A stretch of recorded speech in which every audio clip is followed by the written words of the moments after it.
ጤና ይስጥልኝ። ፈጣን ታማኒና ጥልቅ መረጃዎችን የሚያደርሳችሁ የፈጠነ ሚዲያ የዕለቱን ዋና ዋና ዜናዎች ይዞላችሁ ቀርቧል። በአዲስ አበባ የተካሄደውን ግብጽና ኢትዮጵያን ፊት ለፊት ያፋጠጠው የምስራቅ አፍሪካ የኃይል ትስስር አስቸኳይ ጉባኤ ያለምንም ስምምነት መጠናቀቁንና ከጀርባው ስላለው የዲፕሎማሲ ፍጥጫ ዝርዝር መረጃንና በተጨማሪም ሰምሃል መለስ ዜናዊ በትግራይ የወጣውን አዲስ አዋጅና የወቅቱን የህወሓት አመራሮች የአሰራር ብቃት የደርግን ዘመን ያስታውሳል ስትል በብርቱ የገለጸችበትና በፖለቲካው ምህዳር ላይ ያስነሳውን አቧራ ወደ እናንተ እናደርሳለን። አብራችሁን ቆዩ።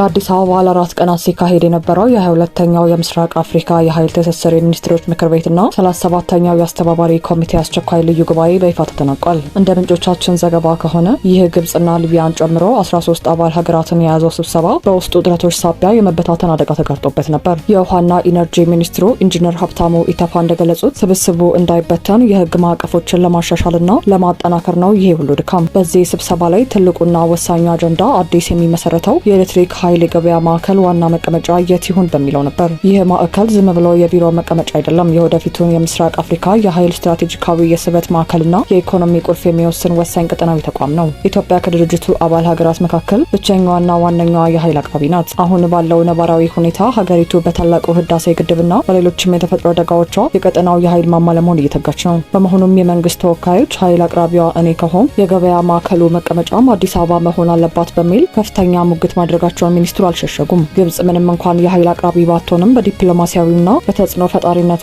ማዕከሉ ወደ ካይሮ ካልመጣ በሚል ግትር አቋም ይዛ ቀርባለች። የግብጽ ተወካዮች እኛ ካልመራ ነው ይሄ ማዕከል አይሆንም የሚል ስልታዊ ተቃውሞ በማንሳታቸው 4 ቀን የተደረገው ስብሰባ ያለምንም ስምምነት ተበትኗል። የውሃና ኢነርጂ ሚኒስቴር ይፋዊ መረጃ እንደሚያሳየው ሁለቱ ሀገራት ፊት ለፊት ተገናኝተው ቢሟገቱም ሳይስማሙ ቀርተዋል። ይህ ፍጥጫ የወደፊቱን የአፍሪካ ቀንድ የኃይል ሚዛን የሚወስን ነው። ኢትዮጵያ የኤሌክትሪክ ገበያ ማዕከሉን ማግኘት ካልቻለች ነገ ኃይል ስትሸጥ በካይሮ ህግና መመሪያ ለመመራት ልትገደድ ትችላለች።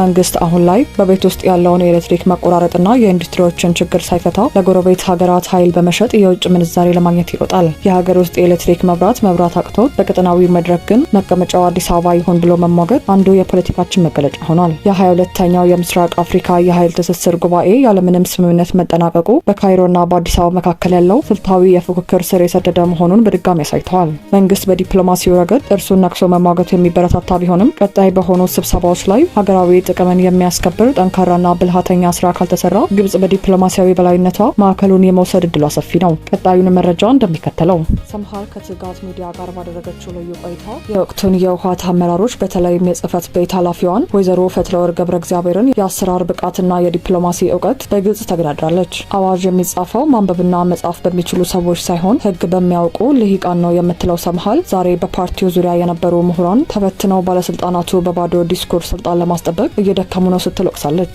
በትግራይ ክልል በቅርቡ የወጣው አዲስ አዋጅ ከፍተኛ የአስቴት አቧራ እያስነሳ ይገኛል። ይህንን አዋጅ ከተመለከቱት መካከል የሰላ ትችት በመሰንዘር ቀዳሚዋ የሆነችው ሰምሃል መለስ ዜናዊ ህጉ የደርግን ስርዓት የሚያስታውስና የሰዎችን ነጻነት የሚገድብ ነው ስትል ገልጸዋለች። ሰምሃል ለትጋት ሚዲያ በሰጠችው ቃል አዲሱ አዋጅ ህግ በሚያውቁ ሰዎች ይቅርና ማንበብና መጻፍ በሚችሉ ሰዎች እንኳን ተጽፏል ብሎ ለማመን እንደምትቸገር በግልጽ ተናግራለች። አዋጁ ብዙ ህጋዊና ስነ አመክሯዊ ችግሮች ያሉበት መሆኑን የጠቀሰችው ሰምሃል ሌላው ቀርቶ ሀሜትን እንኳን የማይፈቅድ የደርግ ዘመን ህግ ነው ስትል ነገሩን አቃለዋለች።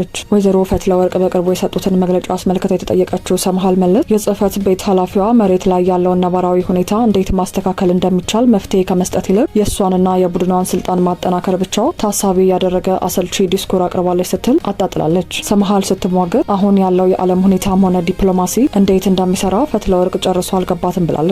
እንደ ሰምሃል ማብራሪያ ዲፕሎማሲ ማለት ለሚወጡብህ የተቃውሞ መግለጫዎች መልስ መስጠት ማለት አይደለም። ከዛ ይልቅ መሬት ላይ ያለውን እውነታ ተገንዝቦ የራስን ስህተት አርሞ የማሻሻያ እርምጃዎችን ይዞ መቅረብ ማለት ነው። ዛሬ ዲፕሎማሲ ማለት በዓለም አቀፍ መድረክ መደመጥ ሳይሆን በየቀኑ በማህበራዊ ሚዲያና በመንግስት የዜና ማሰራጫዎች መግለጫ ማውጣት ብቻ ሆኗል። ባለስልጣናቱ ለሚቀርብባቸው ትችት ሁሉ ይህ የእኛን ህልውና ለመንካት የተሸረበ ሴራ ነው ከሚል የድሮ ዲስኩር ውጪ አዲስ የሀሳብ አማራጭ ይዘው መቅረብ አለመቻላቸው በአጠቃላይ በሀገሪቱ ፖለቲካ ውስጥ የታየውን የስትራቴጂ ደህንነት ቁልጭ አድርጎ ያሳያል። ይህ የሰምሃል መለስ ዜናዊ የሰላ ትችት በትግራይም ሆነ በጠቅላላው የሀገሪቱ የፖለቲካ ምህዳር ውስጥ ያሉ መሪዎች ከመሬት እውነታ ጋር ምን ያህል እንደተጣሉ ማሳያ ነው። መሪዎች ስልጣናቸውን ለማራዘም መግለጫ ከመደርደርና አዋጅ ከማውጣት ባለፈ የህዝብን እውነተኛ ችግር ለመፍታት ካልተንቀሳቀሱ ውድቀታቸው የሩቅ አይሆንም የሚለው የብዙዎች ስጋት ነው። ውድ የፈጠነ ሚዲያ ተከታታዮች ለዛሬ የያዝናቸው ዜናዎችና መረጃዎች እነዚህን ይመስሉ ነበር። ወቅታዊ ፈጣንና ሚዛናዊ መረጃዎችን በተከታታይ ለማግኘት የፈጠነ ሚዲያን ሰብስክራይብ፣ ላይክ እና ሼር ማድረጋችሁ እንዳትረሱ።